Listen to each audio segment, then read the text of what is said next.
Sa bawat kanto ng lungsod at sa mga liblib na bayan sa Pilipinas, ang motorsiklo ay isang pangkaraniwang tanawin. Hindi lamang ito simpleng sasakyan, ito ay kasangkapan sa kabuhayan, transportasyon at simbolo ng kasipagan ng Pilipino. Sa gitna ng maraming tatak na dumaan at patuloy na nag-aalok ng motorsiklo sa bansa, isa sa pinakatanyag at pinakamatibay ang Kawasaki. Ang pangalan ng Kawasaki nagiging kasing kahulugan ng tibay, lakas at maasahang motorsiklo sa isip ng marami. Ang Kawasaki nagmula sa Japan bilang bahagi ng Kawasaki Heavy Industries na itinatag noong 1878 ni Shozo Kawasaki. Sa simula, ang kumpanya ay nakatuon sa paggawa ng barko, tren at mabibigat na makinarya. Kalaunan, pinalawak nito ang negosyo sa aerospace at motorsiklo. Noong dekada 60, seryosong pumasok ang Kawasaki sa larangan ng motorsiklo at mabilis nitong nakilala ang sarili sa buong mundo dahil sa tibay, lakas at performance ng kanilang mga produkto.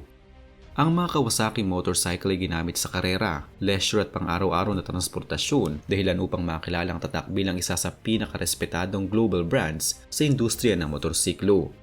Ang Kawasaki opisyal na nakapasok sa Pilipinas noong 1968 sa pamamagitan ng Delsa Industrial Corporation, isang joint venture ni JV Del Rosario at Japanese company na Sakata Shokai Ltd.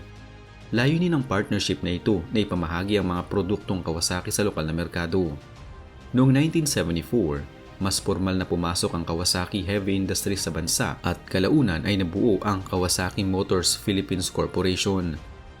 Sa mga sumunod na taon, pinagtibay ng kumpanya ang presensya nito sa Pilipinas sa pamamagitan ng pagpapalawak ng dealer network, marketing strategies at pagsasaayos ng lokal na operasyon. Isa sa mga dahilan ng tagumpay ng Kawasaki sa Pilipinas ay ang kakayahan nitong iangkop ang mga produkto sa lokal na pangangailangan. Ang Pilipinas ay maraming probinsya at rehiyon na may magkakaibang kondisyon ng kalsada. Malaki rin ang populasyon na umaasa sa motorsiklo bilang pangunahing sasakyan. Dahil dito, mas pinahahalagahan ng mga Pilipino ang tibay, lakas at madaling maintenance kaysa sa high-end technology o komplikadong disenyo. Ang Kawasaki nakasagot sa pangailangan ito sa pamamagitan ng paggawa ng motorsiklo na matibay, madaling kumpunuhin at may mahabang lifespan. Sa mga modelong inilabas ng Kawasaki sa bansa, maraming naging tanyag sa masa, kabilang ang mga commuter bikes, leisure motorcycles at sports bikes. Gayunpaman, sa sektor ng pangkabuhayan, walang makakatalo sa Barako series. Ang Kawasaki Barako ay nilunsad noong 2004 bilang kapalit ng lumang HD3 two-stroke engine. Ito ay isang 4-stroke, air-cooled, single-cylinder motorcycle na may humigit kumulang 177cc na displacement. Ang disenyo ng Barako ay nakatuon sa tibay at kakayahang magdala ng mabigat na kargamento, kaya't ideal ito para sa tricycle operation, delivery services at pangnegosyo. Ang pangalang Barako ay may malalim na simbolismo sa kulturang Pilipino. Sa lokal na konteksto, ang salitang Barako ay tumutukoy sa isang lalaking malakas, masipag, matibay at hindi sumusuko sa hamon ng buhay. Sa ganitong paraan, ang Kawasaki Barako ay hindi lamang isang produkto. Ito ay representasyon ng lakas at tiyaga ng mga Pinoy, lalo na ng mga manggagawa at negosyante na umaasa sa motorsiklo para sa araw-araw na kita.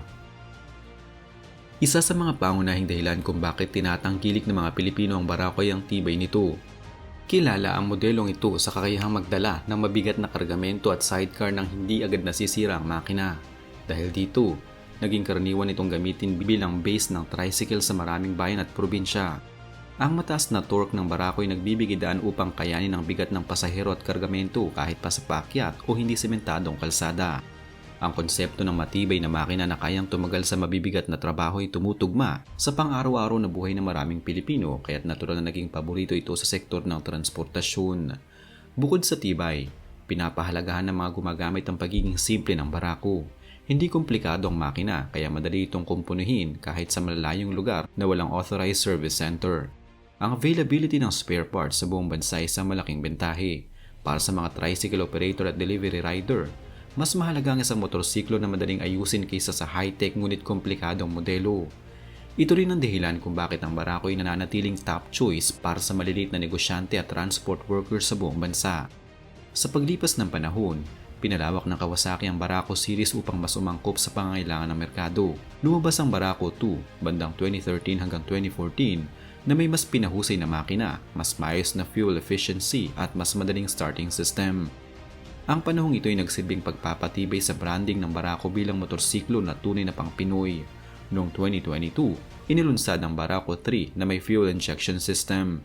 Bagamat may ilang pangamba sa paglipat mula sa karburador patungong fuel injection, tinanggap ng merkado ang pagbabago dahil sa mas maayos na takbo, mas stable na motor at mas matipid na konsumo ng gasolina. Tungkol sa presyo, ang Barako series ay nasa mid-range ng utility motorcycles. Ang Barako 2 ay karaniwang nasa humigit kumulang 90,000 habang ang Barako 3 ay bahagyang mas mahal at maaaring lumampas sa 100,000 piso depende sa variant at dealer. Bagamat may mga murang alternatibo, maraming Pilipinong naniniwalang sulit ang presyo ng Barako dahil sa tibay, kakayahang magdala ng mabigat na kargamento at mahabang lifespan ng makina. Hindi rin ligtas ang Kawasaki sa mga kontrobersiya. Isa sa madalas na punayang presyo kumpara sa ibang utility motorcycles. Mayroon ding mga issue sa kaligtasan ng sidecar lalo na kung hindi standard ang paggawa nito sa lokal na antas. Gayunpaman, ito ay hindi direktang kasalanan ng Kawasaki kundi mas kaugnay ng regulasyon at implementasyon sa bansa. Mayroon ding ilang ulat tungkol sa pag-aksaya ng fuel sa mga lumang Barako 2 units na naging dahilan upang mas aktibong ipromote ng kumpanyang Barako 3 na mas environment friendly at fuel efficient. Sa kabila ng mga hamon, nananatiling matatag ang Kawasaki sa merkado ng Pilipinas. Patuloy itong nakikipagkompetensya sa ibang malalaking brand, nagbibigay ng produkto na tumutugon sa pangailangan ng masa at umaangkop sa pagbabago ng teknolohiya. Kahit na dumarami ang mga electric motorcycles, may puwang pa rin ang Barako at iba pang mga utility bikes dahil sa kanilang tibay, abot kayang presyo at kakayahang gamitin sa iba't ibang kondisyon ng bansa. Ang Kawasaki Barako ay higit pa sa simpleng motorsiklo. Ito'y naging bahagi ng buhay ng maraming Pilipino sa bawat pasada ng tricycle, sa bawat delivery ng ginagawa sa kargamento, at sa bawat mahabang biyahe sa malalayong probinsya. Ang Barako ay simbolo ng lakas, sipag at determinasyon. Ang kanyang tibay at kakayahan ay nagpapakita ng ugnayan sa pagitan ng produkto at ng kultura ng pagtsatsaga sa Pilipinas. Sa kabuuan, ang kasaysayan ng Kawasaki Motors sa Pilipinas ay isang kwento ng matagumpay na pakikibagay, pagtsatsaga at pangunawa sa pangailangan ng tao. Ang Barako series ay malinaw na patunay na ang isang produkto ay naging mahalaga kapag ito ay tunay na tumutugon sa pang-araw-araw na buhay. Hindi man ito ang pinakamoderno o pinakamabilis na motorsiklo, isa ito sa pinakapinagkakatiwalaan at ginagamit sa pangkabuhayan ng milyong-milyong Pilipino.